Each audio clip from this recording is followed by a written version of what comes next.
Not your average tabletop. Woohoo! Welcome to Not Your Average Tabletop. I'm Zach, And I'm Pepper. and today we are doing a ranking of the four Azul games. Yes, which I think, well, we have Summer Pavilion here somewhere. Somewhere here. over there. But yeah, these are the initial Azul, Azul Stained Glass of Sintra, Azul Summer Pavilion, and Azul Queen's Garden. And what he had there was actually Azul Mini, Yep. the first one.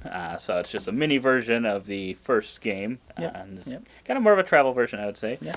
Which I think we have some videos on that, so you could probably see that. I think we'll have some videos on Summer Pavilion as well, so maybe Pepper will link those. Yes. I don't remember if we have anything on Stained Glass of Sintra. I don't think so. I don't know. We've been doing this so long. We could have playthroughs. We could have old stuff. Old stuff. But yeah, so we're going to talk about them. I think, for reference, the order in which we kind of played them in general was the first one. We actually bought and owned Azul Stained Glass of Sintra. Yep. So we played that one, and it was quite a while before we played another Azul game. Yeah, that was pretty early in our collection. That was like maybe Christmas of 2018 we might have gotten that. That might be. It was pretty. It was quite a while And then I think 2022 is probably when you play. I think that's when we went to Vegas.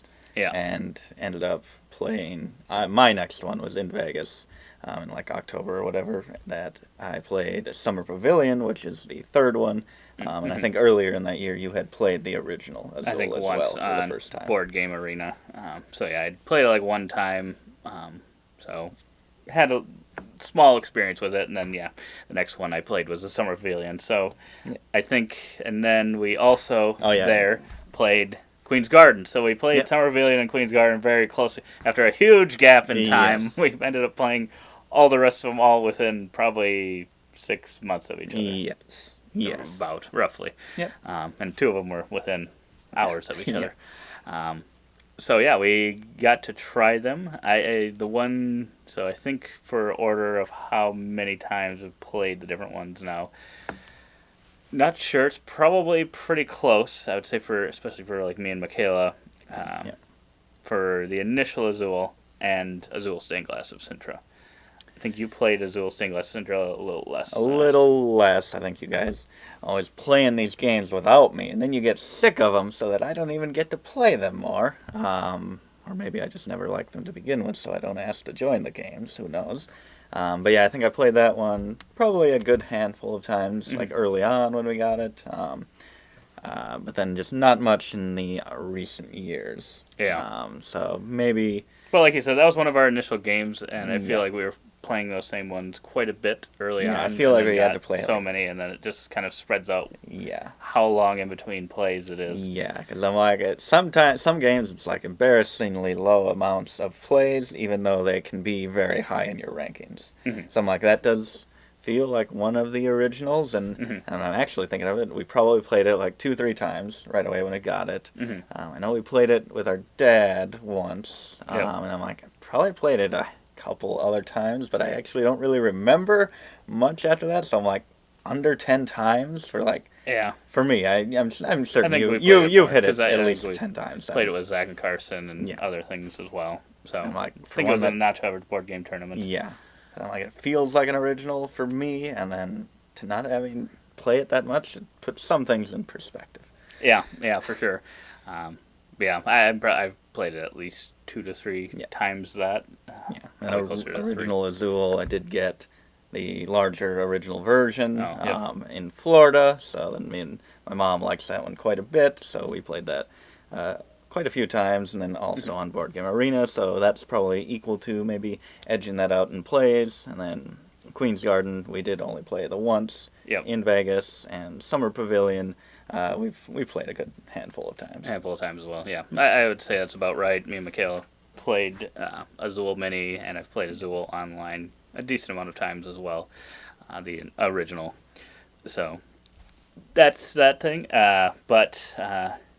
Once we actually got playing them, I think ratings kind of changed maybe a little bit, because I think I had just kind of assumed after we played Azul Stained Glass of Sintra, and I liked it quite a bit. Yeah. I was like, yeah, I probably don't need to check out the other Azuls think because I'm that was guessing the they're mindset. kind of Yeah. similar enough that it's like, it's probably not worth it. But then, we're at a convention, we can play it for free. Yeah. We might as well check these ones out. So we did. And I will say that kind of did the old swaparoo then for which one we owned after that. Summer Pavilion swapping places with Azul Stained Glass of Sintra. And then as we played the normal Azul some, you can see, well, they happened to come up with a mini version. Like this last year, it was kind of around that same time, a little later after that. Yeah. And we ended up getting that one as well. So that may give you an idea of how things rank, and we played Azul Summer Queen's Garden once. Yeah. So Yeah, we obviously aren't the most experienced with these, Right. and we sadly, I would have liked to try it, and we did get those 2 kind of back-to-back plays, but Yeah. we haven't really ever said, like, okay, this week we're just going to kind of play through the Azul games and Yeah. figure out the rankings. Like, Sintra, it's been a long time since I played it, Yeah. and Queen's Garden only played once, and the other ones we can kind of, since we have them here, we can kind of play those and get good thoughts on them, but probably not enough research to be like, I would not say "Oh, we are Azul great experts. comparison type of thing." Yes. But But maybe we're going to do it anyway. We'll have timestamps, so maybe people skip to just this moment Yes. because we'll actually Now start we our will ranking. start ranking. After, what is the timer? 7 minutes, we're going to start ranking. Yeah.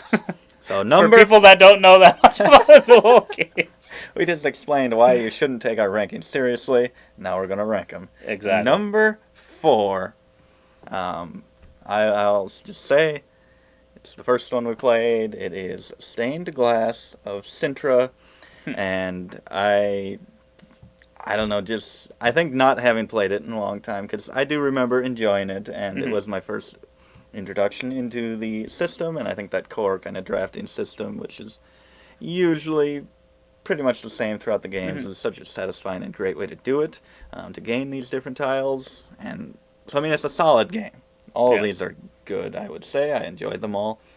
You might not say that, I'm not sure. There might be one in particular that you don't like as much, but I think I just remember with the time not having played it, kind of the bottom when you kind of fill in the columns, and then the scoring on the bottom was just always kind of confusing to me, and kind of placing a token down there and getting points for that, and then I think other ones that are filled up past it, like to the right of it.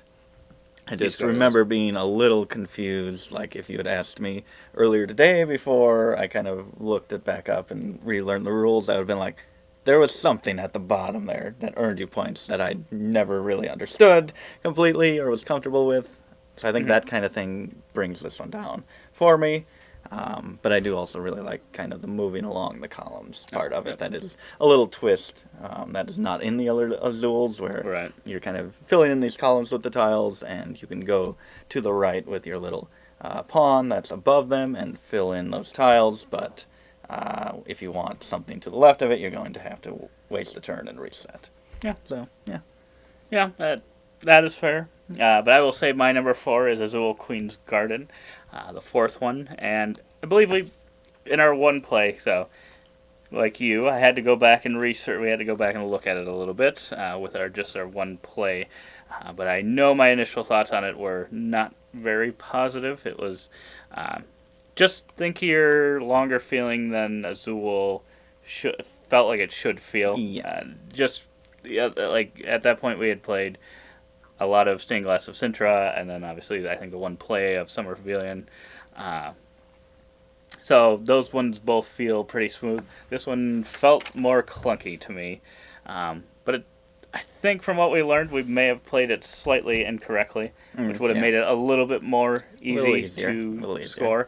I can't remember though. We may have played it correctly, but it just, you're creating patterns in it that are just a little bit more difficult to kind of think out what you're going to need. It just adds a level of complexity. There's not a set place for everything. Right. Which I think all the other Azuls do have a set place for pretty much everything. I think there's flip sides to boards where you can play it a little differently, but everything does have where it's going to go. And in this one, It kind of applies a Quirkle type mechanism to it, where you are creating sets of all the same color with the 6 different symbols, or all 6 of the symbol in the 6 different colors type of thing is what you're trying to build out, and that rule is applied in like throughout every step of getting the tiles and then paying to place the tiles, which I guess I'm talking about a lot. I will say this is my number 3, and I feel like it is just a bit much, because I remember we were going through the rules,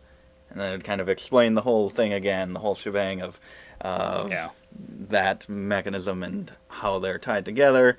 And at a certain point, we were just like, do you really want to play this one? Because this is so much more than all the other very simple rule sets. Yeah.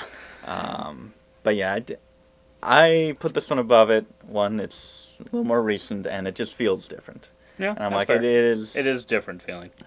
More different than Stained Glass. Stained Glass That's did fair. have that pawn movement, which does set it apart, but this one feels a lot different. And this isn't one where I'd say, if you like those ones, you'll like this one. I would say that with the other 3, I think this one stands apart in that way.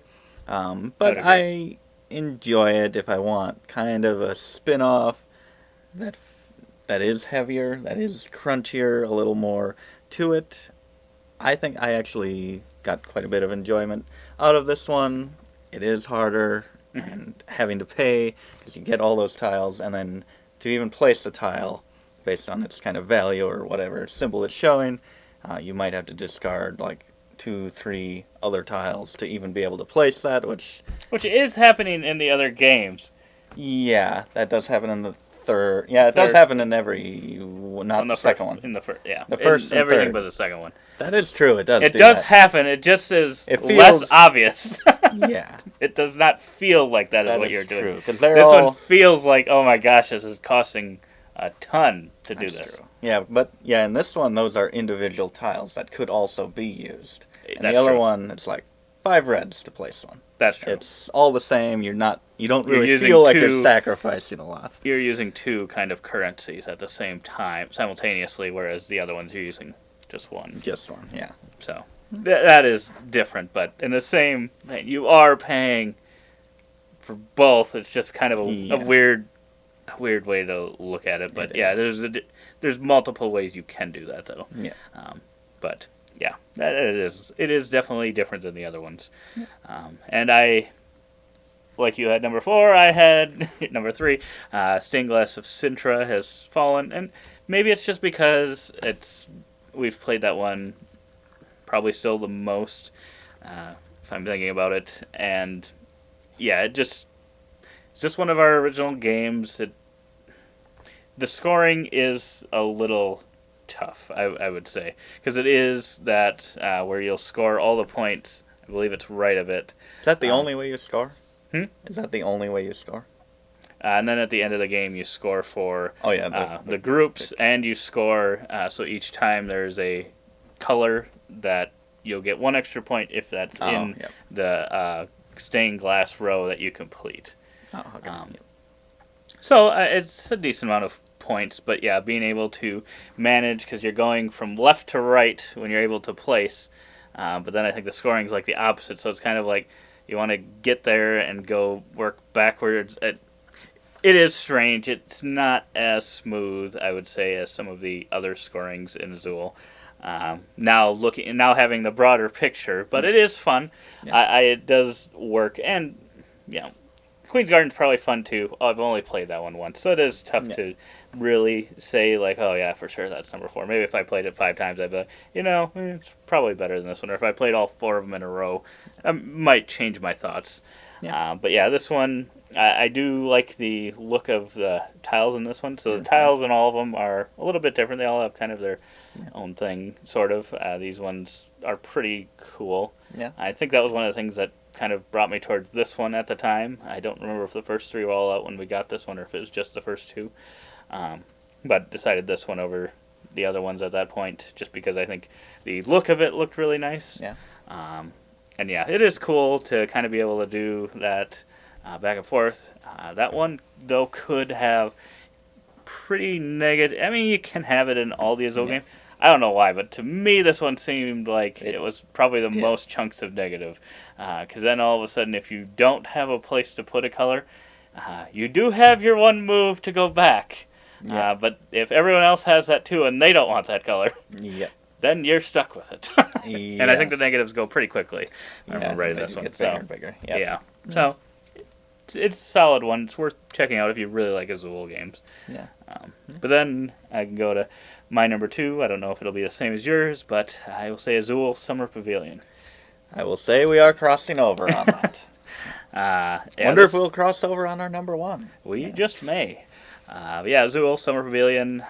These are other, diamond shaped Yeah. pieces. I do like that as well. They're very, very shiny. Although all of them are shiny. Yeah, it's a funner. It just feels like you can collect them, and then you kind of just have more freedom to do what you want to do. Whereas the other ones, you kind of are assigning them immediately, I think. Yeah.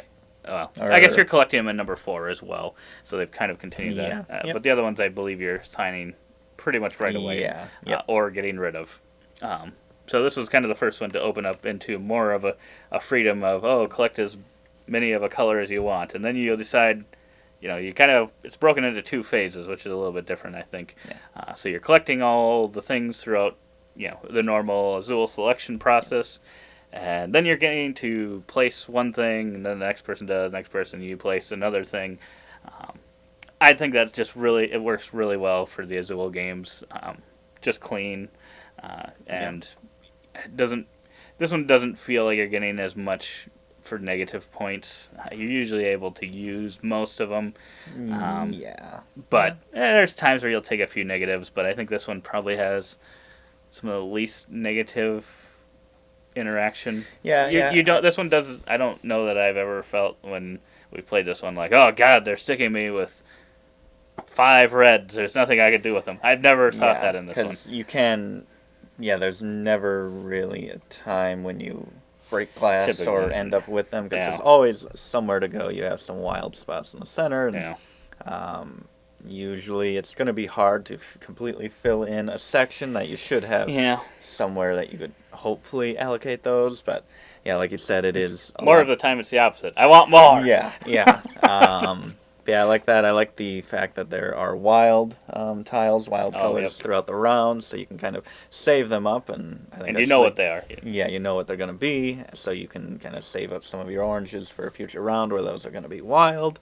But then at the same time, it's like if you have so many of those oranges, you kind of want to play them, and you want to start getting those points. I think the scoring is really nice, where so kind of each color has its section, and in that section there's a 1 through 6, and that's how many of that color you have to spend in combination with wilds to be able to place a token there. And when you do, similar to the original Azul, you get to get a point for each one in the group touching the one you just placed. So I think this is probably, like I said, the most similar to the original Azul in scoring and kind of how it works in its simplicity. Maybe the friendliest version of Azul. Yeah, I would say so. We initially, I think, thought this was going to be like, this is our favorite. Which when we got it there, and we ended up actually buying it there, and I'd say it's right up there. It is. And I would be fine if this was the only one. I think I would get the Azul experience that I want.